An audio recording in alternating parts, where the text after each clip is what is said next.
Hello mayam. Good morning. Ayuki pung nipan ka minute kun chale May 8, 2025 Thursday nimit. Update am leirame yam nungaire nasi ge update UI 7.0 la hana 6.1 da leiramani Samsung ge update torakanda line chingbudo chingbra chingdabra aduma yam kina tawdu niko ready to update ready to install thara leire one UI 7.0 smooth oirakani ama torakani haiba yam leire Android version Android 15 the base tauba UI version 7.0 Samsung gi oina aduga size 4GB 4.5GB gumbo oi security patch 1st April 2025 kini install tomina je kamai torage haiba dum loira kanda mu khangbi gani UI 7.0 ne silna mayam gi lakpa yawra mani line chingbi rakte vilai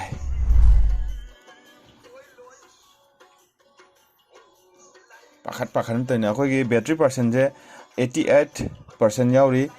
sigi battery cam chage habdum update lorak pakanda mu khangbirani preparing to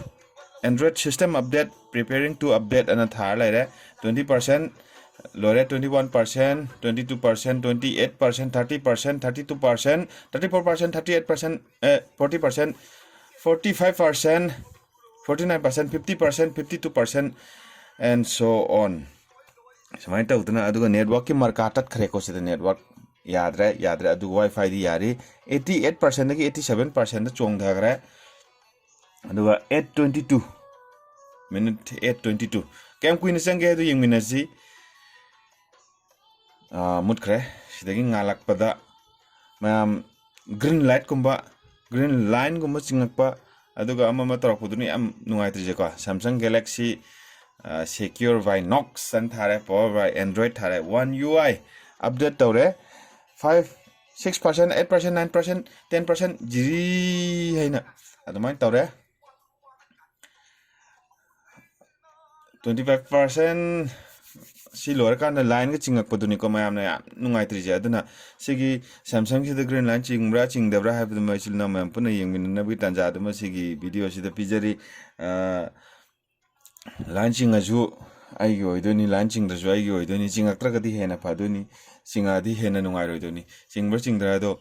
yam thamo je nik lawbuni sumai tawje system update phone yom tham nagadi system update tawno ga hari poni da ado system update la ga system update tawning oi do ji kana no one UI 7 have si adum sinaba kanda khoi yenge Facebook ta YouTube ta yam thole one UI 7 gi smoothness aduga customization ma adu smooth ka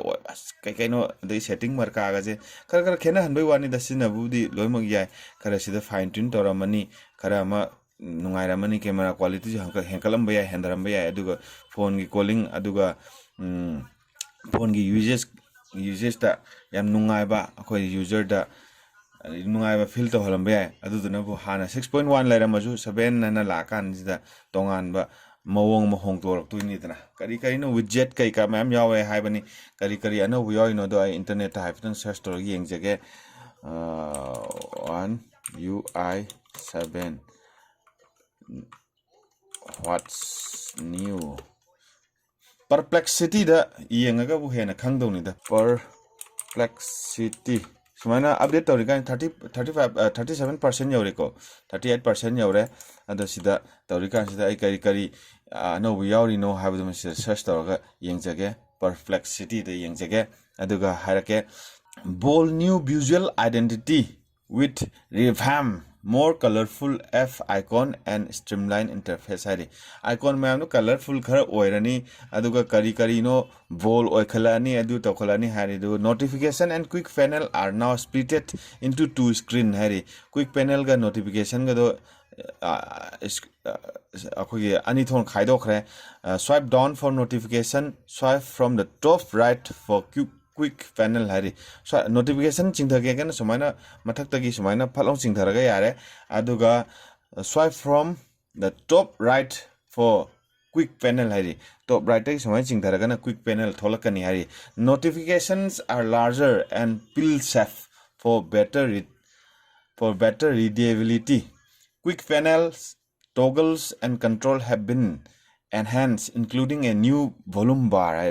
am sai thol tor male aduga volume button menu control bars now feature more curve circle for a cohesive look. Kari sumai khar kondra khotna khar tawdor male button gumba menu gumba control bar gumba je kondra khotna ado cohesive look oina bida makta aduga AI powered deep integration with Google Gemini gi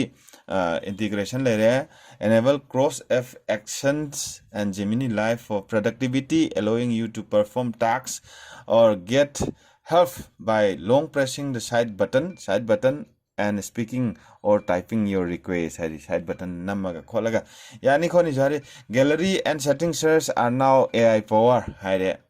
gallery ga setting search the way AI power offering more relevant and natural language result haire ka khona thiba kanda adamai ta natural language ki adu yam la writing assist provide grammar correction. Writing assist yaurani grammar correction yaurani style change yaurani content summarization yaurani when selecting text kar select tawbu kanda ka adu yaurani adu drawing assist let you create image from sketch photo sumaina tak tawga yekpado koi photo ma da yekpado adu text prompt ki chu yaurani hai audio eraser remove unwanted sound from video. Audio eraser amju yaudore video namakanda sound unwanted sound hadi nungsit kumba setpa adumba adagi noise haitare adugumba mayamse kakthannabagi damakta lathongnabagi damakta audio eraser na amju yaudore ye aduga productivity and customization da redesign widget and home screen for easier personalization torne the new now bar to show real time update like workout progress and music playback on the lock screen without unlocking. Queen 62% yaure. Other improvement the call recording can now be transcribed and summarized in the phone app. Transcribe the way ni call recording nam kan loan the transcribe to we are English tangange khalo Manipur da English tangange khalo Hindi the transcribe to we are call recording do aduga improve battery health monitoring and device longevity feature are anticipated. Battery health gi kari no khara dum adagi Android UI 7 is based on Android 15 bringing features like partial screen sharing and notification cooldown haika aduga availability share sina sumai tawdana summary amada sumaina leire summary da sumai pire khalo adu isil no mayam Samsung 5 bisil no mayam sumai tawna UI 7 la aba update tawbirabra haibuduma haibiramo no khoi comment haibiramo yamdrabada minute nipan khara hena di changjale 94% yaure 94% dagi 100% yauduba 6% ngai 6% jima ngai minara kan kari ahongba leiba mayam do setting gi aduga notification gi moina hari mayam je sida tholeiba perfect kariba perplexity na hari mayam je chumbra lanbra dum yeng minara si aina sida Google la search to so nakan computer de Google la search to yeng jabne Samsung thole power by Android thole Samsung Galaxy secure by Knox kain thole ko aduga mamgre amuka Samsung thole aduga amuka hanagi screen do Samsung Galaxy secure by Knox powered by Android aduga Android ki marka ama yekpodo adu thole aduna phone gi OS ki maramda phone OS e atopa yam leirame akhogi Nokia gi matamda simben leigre phone OS ki adu window akhogi Android tholaki Windows phone leirami iOS adum leiri Linux ki aduga yam leigre dana ko Tizen gaju leirami dana tongan ba mayama aduga as yam leibnida BlackBerry gi leirami aduga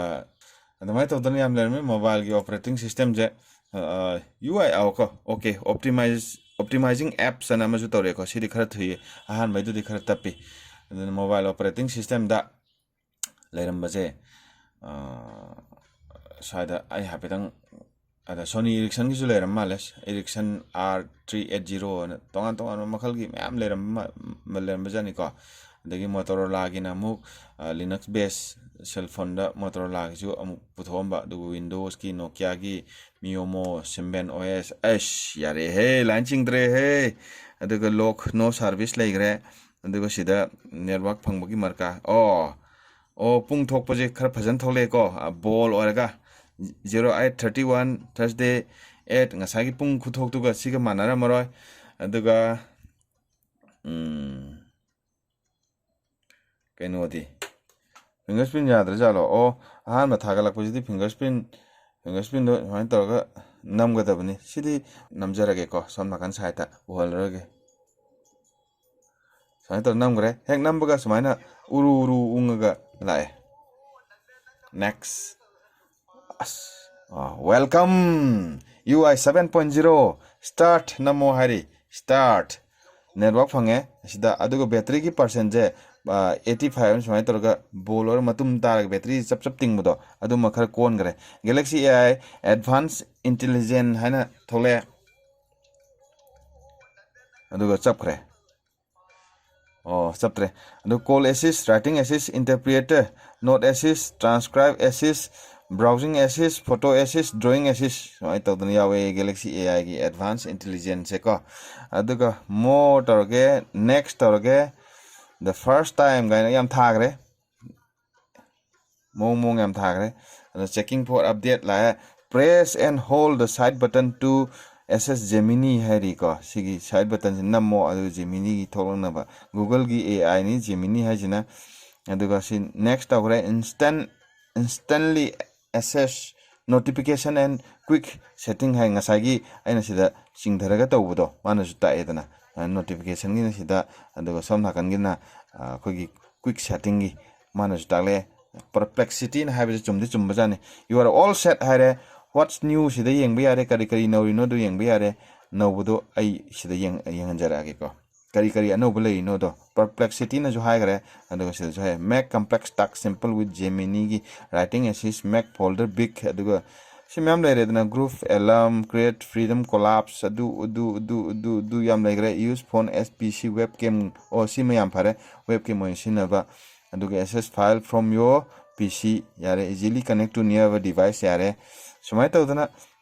sina karida near quick drag ki sumai chingkhallaga ga yabado adu mai oiramani aduga se home button da lage aduga sileire home button sileire nasagi haibado somna kan chingtharaga na sile notification si mana taklai ni ko ahan basinabagi